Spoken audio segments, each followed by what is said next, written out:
Las bocinas de emergencia habían estado sonando durante 3 horas cuando Marcus finalmente logró arrastrarse hasta el pozo de mantenimiento debajo de la cubierta 7. Sus manos temblaban mientras sellaba el panel de acceso detrás de él. El sabor metálico del miedo cubría su lengua. Afuera, en los pasillos de la estación de investigación, algo cazaba. El destripador del vacío había aparecido sin previo aviso durante lo que debería haber sido una misión de suministro de rutina. Marcus estaba solo en la estación monitoreando las comunicaciones del espacio profundo cuando la criatura se materializó desde el pliegue cuántico justo más allá de su perímetro. Todo el mundo conocía los desgarradores del vacío por las historias de terror que circulaban por las barras espaciales de toda la galaxia. 30 pies de carropaza cristalina y apéndices afilados como navajas. Eran depredadores máximos capaces de atravesar el revestimiento reforzado del casco como si fuera papel de seda. El protocolo estándar exigía una evacuación inmediata, pero las cápsulas de emergencia habían funcionado mal durante el pulso electromagnético de la criatura. Al llegar, Marcus quedó atrapado con un monstruo que el Consejo Galáctico clasificó como una amenaza de extinción de clase A. Se apretó contra el frío metal de la pared del hueco, escuchando los rítmicos sonidos de raspado que resonaban a través de la superestructura de la estación. El desgarrador del vacío estaba buscando metódicamente cada compartimento. Sus órganos sensoriales rastreaban su firma biológica a través de múltiples capas de acero y polímero. Marcus siempre había sido el tranquilo del equipo de investigación. Mientras sus colegas publicaban artículos sobre mecánica cuántica y fotografía estelar, él mantenía los sistemas de soporte vital de la estación y las máquinas de café en funcionamiento. Nadie esperaba heroísmo por parte del chico de mantenimiento, y menos aún él mismo. Los sonidos de raspaduras se fueron acercando cada vez más. A través de una rejilla de ventilación, Marcus vio por primera vez directamente a la criatura. Su cuerpo se parecía a una enorme araña cristalina cruzada con una mantis rapaz. Todos ángulos agudos y gracia depredadora. Patrones bioluminiscentes pulsaron a lo largo de su carropaza en ondas hipnóticas. Según las bases de datos de xenobiología, esos patrones indicaban una agresión extrema y un modo de caza. Pero algo parecía estar mal.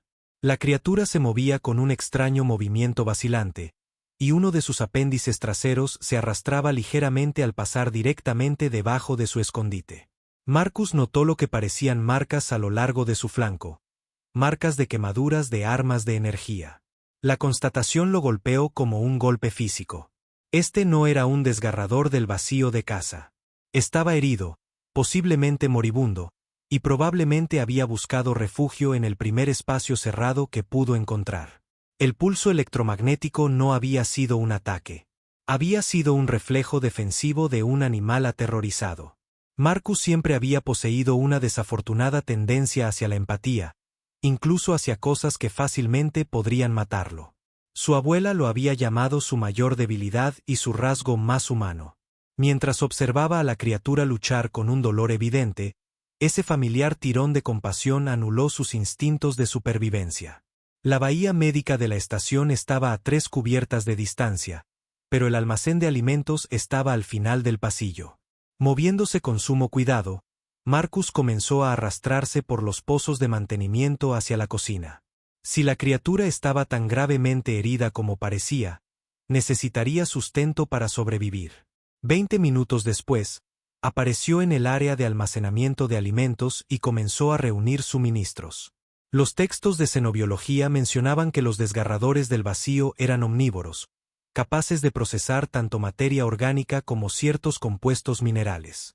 Marcus cargó un carrito flotante con barras de proteínas, suplementos vitamínicos y una selección de oligoelementos del laboratorio de hidroponía.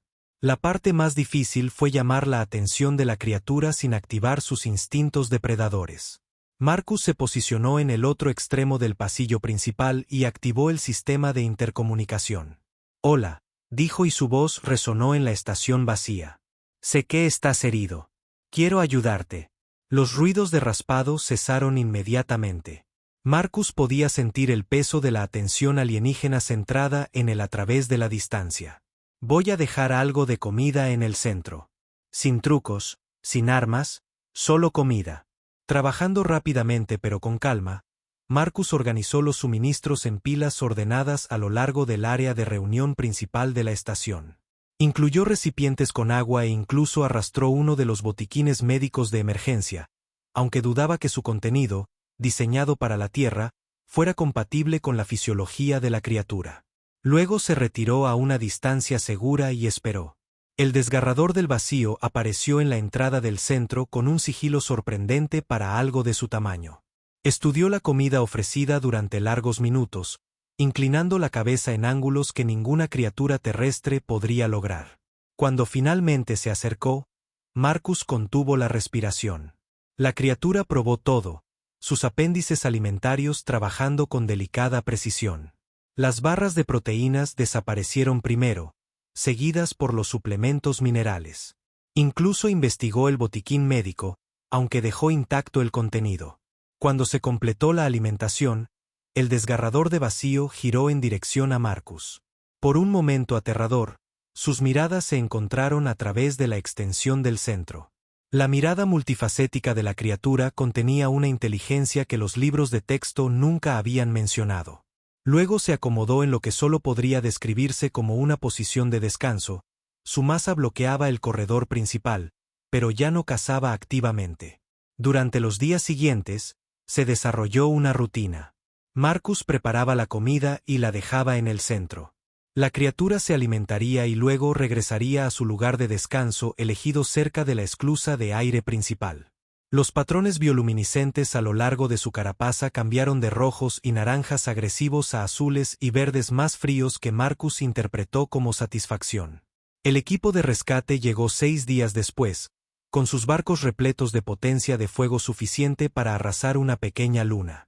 Encontraron a Marcus leyendo tranquilamente en la plataforma de observación, mientras una amenaza de extinción de clase adormitaba pacíficamente en el pasillo de abajo.